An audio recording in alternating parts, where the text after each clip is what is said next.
Barchaga salom. Hafta jamoasi haqidagi videoning navbatdagi soniga xush kelibsiz. O'tgan 7 kun ichida juda ko'p qiziqarli o'yinlar, kambacklar va sensatsiyalar ro'y berdi. Menimcha mavsumning eng qiziqarli o'yinlariga boy haftasi aynan o'tgan 7 kun ichida bo'lib o'tdi. Do'stlar, boshlashdan oldin kichik bir e'lon. Bugun oltin to'p topshirish marosimi bo'lib o'tadi va agar ertaga ushbu marosim haqida video chiqishini xohlasangiz, ushbu rolikda maksimal aktiv ko'rsatishingizni so'rab qolamiz. 500 ta like va rolik ertaga taqdim etiladi. Endi boshladik. Darvozada Olimpik Marsel kiperi Jeronimo Rulli, Real Madrid hamda Marsel o'rtasidagi bo'lib o'tgan uchrashuvning qahramoni va Chempionlar Ligasi hafta darvozaboni. Futbolchi Qirollik klubiga qarshi o'yinda 13 ta seyfni amalga oshirib, o'yindan gol o'tkazib yubormadi. 2 ta penaltini hisobga olmasa albatta. Tasavvur qilish qiyin, agar ushbu oqshomda darvozada Rulli bo'lmaganda, Mbappe balki Messi va Hollandning rekordini ham yangilashi mumkin edi. Gap pentatrik haqida ketmoqda. Markaziy himoyada Virgil van Dijk va Marquinhos. Van Dijk 2 yil oldingi dahshatli darajadagi yomon formasi uchun juda katta heytlarga uchragan edi. Lekin bu mavsumda ko'rmoqdamizki, futbolchi o'z formasini yana tiklab kelmoqda. Chempionlar Ligasidagi Atleticoga qarshi bo'lib o'tgan uchrashuvda ham 92-daqiqada gol kiritib, Liverpoolning g'alabasini ta'minladi. Qo'shimchasiga 7 ta hujumni to'xtatishi va duellardagi 100% g'alaba bilan bizning tarkibdan joy olmoqda. Marquinhos ham aynan Chempionlar Ligasidagi uchrashuv uchun tarkibdan joy olgan. Atalantaga qarshi uchrashuvda bitta gol, 96% paslar aniqligi, 2 ta hujumni to'xtatish va 5 ta duellardagi g'alaba. Chap qanotda Marquinhosning jamoadoshi Nuno Mendes Atalantaga qarshi uchrashuvda u ham gol kiritib, PSJning yirik hisobdagi g'alabasini ta'minladi. Bitta gol, 7 ta duellardagi g'alaba va 3 ta hujumni to'xtatib, SofaScore tomonidan 9 ballni qo'liga kiritdi. Ayni vaqtdagi eng zo'r chap qanot himoyachisi.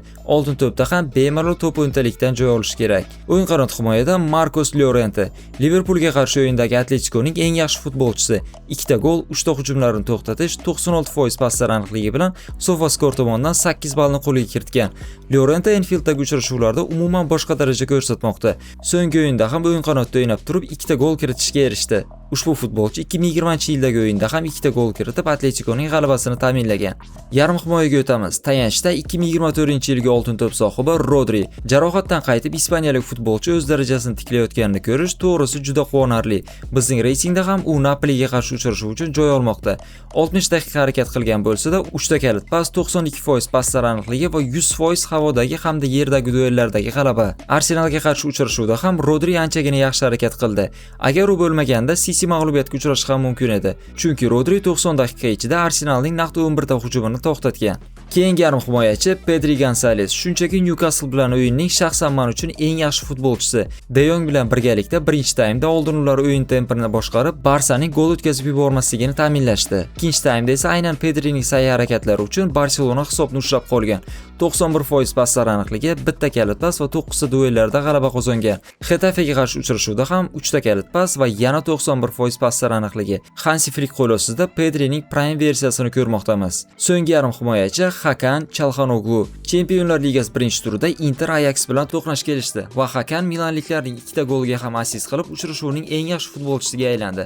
Qo'shimchasiga 3 ta kalit pas va 2 ta golli vaziyat ham yaratgan. Sassuologa qarshi A Seriyadagi o'yinda ham Hakan yana ishonchli o'yin ko'rsatib, tarkibimizdan joy egallamoqda. 3 ta kalit pas va 93% paslar aniqligi bilan birgalikda. Chap qanot hujumda Marcus Rashford, St. James Parkdagi Barselonaning eng yaxshi futbolchisi va uchrashuv qahramoni, Chempionlar Ligasi hafta futbolchisi va eng chiroyli gol muallifi. Ayniqsa Markusning ikkinchi goli juda ajoyib chiqdi. Rashford Lamine Yamal yo'qligida uning o'rnini yaxshi to'ldirib kelmoqda. Xetafega qarshi uchrashuvda ham Rashford zaxiradan maydonga tushib, Dani Olmoning goliga assistentlik qilgan. Ko'ramiz, agar Markus shunday formada davom etsa, balkim faoliyatini Kataloniyada davom ettirar. O'yin qanot hujumda Mohamed Salah. Ushbu futbolchi ham Atletico bilan o'yinda Liverpoolning g'alabasida juda katta rol o'ynagan. Merseyside derbisida ham misrlik futbolchi Gravenberchning goliga assistent bo'lib, o'yin davomida yana bitta kalit pasni amalga oshirgan. Chempionlar Ligasida esa bitta gol va bitta assist, 3 ta kalit pas hamda uchrashuvning eng yaxshi futbolchisi. 9lik pozitsiyasida Harry Kane. Nega Mbappe emas, aynan Kane desangiz, Harry o'tgan 2 ta uchrashuvda jami 5 ta gol kiritib, Hoffenheimga qarshi hat-trick qayd etgan. So'nggi 4 ta o'yindagi statistikasi esa bitta assist hamda 8 ta gol. Keyin oltin butsa uchun mavsum boshidan juda yaxshi kandidatura taqdim etmoqda. Jamoamizning bosh murabbiyi esa Arne Slot. Ikkita juda qiyin uchrashuvda jamoasining g'alabasida muhim rolni o'ynagani uchun bizning fikrimizcha u hafta murabbiyi, nafaqat hafta murabbiyi, mavsum boshidan beri Slot juda yaxshi o'yin ko'rsatmoqda va katta ehtimol bu mavsum ham Premyer Ligani qo'lga kiritsa kerak. Agar olib kelingan futbolchilarni to'g'ri ishlata olsa, haftaning eng yaxshi futbolchisiga o'tamiz va ushbu o'yinchi Harry Kane. Aytib o'tganimdek 5 ta gol va Chelsea hamda Hoffenheimga qarshi Bavariyaning g'alabasining asosiy sababi. Eng yomon futbolchi esa Chelsea darvozaboni Robert Sanchez. Professional futbolchi uchrashuvning 5-daqiqasida so'nggi umid golni qilmaydi.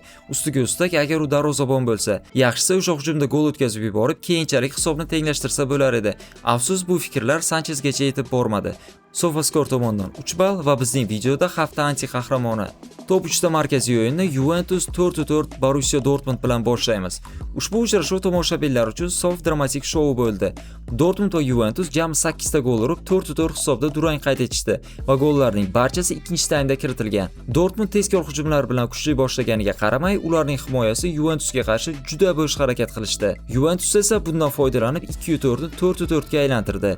Ayniqsa Dusan Vlahovic zaxiradan maydonga tushib 2 ta gol va 1 ta assist bilan o'yin MVP'siga aylangan. Jamoalar o'yinning so'nggi 20 daqiqasida 4 ta gol kiritib, shubhasiz Chempionlar Ligasi haftasini bezab berishdi. O'yin deyarli teng ko'rindi va ikkala jamoalar ham 15 tadan ko'proq zarba berishgan. Bu o'yin durang bilan tugagani ham bir tarafdan yaxshi, chunki hech qaysi jamoa mag'lubiyatga loyiq o'ynamadi. Keyingi uchrashuv esa Arsenal 1-1 City. Dramatik, taktikaga boy va ehtiyotkorlik bilan o'tgan uchrashuv. Toki Erling Haaland 9-daqiqada gol kiritmaguncha. Erta gol urib olgan City o'yin boshidagidek hujumlarda qatnashmadi va ikkinchi taymda umuman himoyaga o'tib olishdi.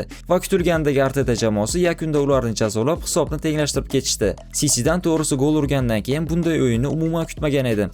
Pep Guardiola jamoasi to'p nazoratida ham Arsenaldan orqada edi. Ushbu jamoalarning durangidan Liverpool g'alaba qozondi desak noto'g'ri bo'lmaydi. Chunki endi Arsenalning ham, Cityning ham chempionlikka imkoniyati yanada kamayib ketadi. Ro'yxatdagi so'nggi o'yin United 2-1 Chelsea. Drama Robert Sanchez qizil olgan keyin boshlanib ketdi va United ushbu ustunlikdan foydalanib tezda hisobni ochishdi. Keyinchalik esa Casemiro gol urib Unitedni yanada qulayroq pozitsiyaga olib chiqdi. Lekin taym so'ngidagi tushunarsiz foli va qizil kartochkasi bilan Casemiro o'yinga intrigani yana qaytardi. O'yin so'ngida esa Trevor Chalobah gol urib hisobni qisqartiradi. Lekin shunda ham Chelsea mag'lubiyatga uchragan. Afsus, darvozabonning kulgili xatosini deb Enzo Maresca shogirdlari muhim ochkolarni yo'qotishmoqda. Do'stlar, shu bilan videoga yakun yasaymiz. Agar rolik sizga yoqqan bo'lsa, like bosing va kanalga obuna bo'ling. Ushbu haftaning tarkibidan kimlarni olib tashlar edingiz? Izohlarda yozib qoldiring. Keyingi videolarda ko'rishguncha sog' bo'ling, o'zingizni asrang.